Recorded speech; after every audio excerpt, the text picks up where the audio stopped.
Je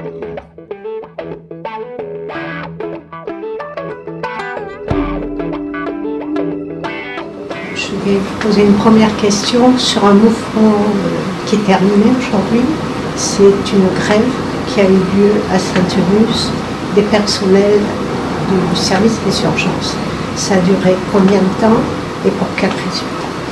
Alors, nos infirmiers ont fait une grève au sein du service des urgences qui a duré 117 jours, avec comme principale revendication une demande de moyens humains en particulier. Nous avons également une grève des assistants de régulation médicaux qui est en cours suite à une très grande suractivité pendant l'été des appels.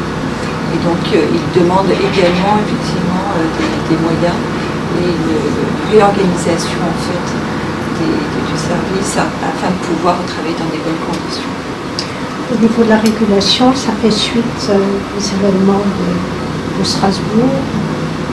Alors, ça fait surtout suite en fait à une suractivité. Le département du Var est un département extrêmement touristique, un département également qui a beaucoup de déserts médicaux. Et ce faisant, on a beaucoup d'appels de patients, de familles qui demandent d'avoir un médecin généraliste, d'avoir un conseil médical, qui ne sont pas dans leur structure habituelle.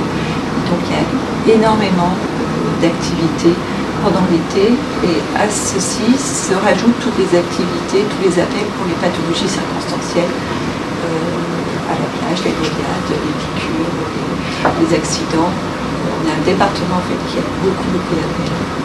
Alors ces mouvements se sont traduits par quel effet positif ou absence d'effet?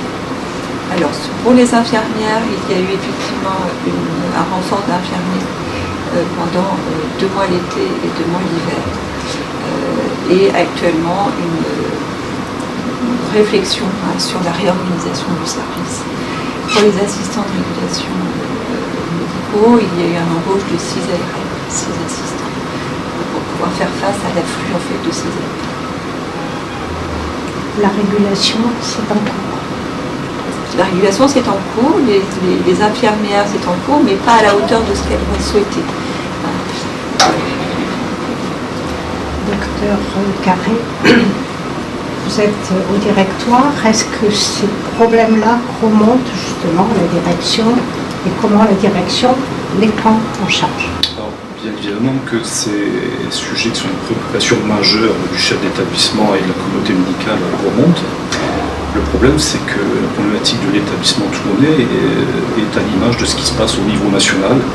C'est-à-dire que ce sont des politiques de santé qui ont été mal anticipées et qui ont été confiées depuis maintenant des années à une mainmise de ce qu'on appelle nous, de cabinets ministériels et de nos technocrates, et qui sont complètement déconnectés des réalités de terrain et complètement déconnectés de la vraie vie.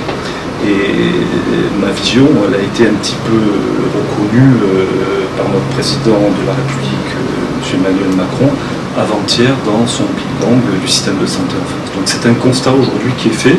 Il appelle ça un constat de maturité, donc nous confirmons effectivement ce constat de maturité fait par notre président de la République dans ce sens-là.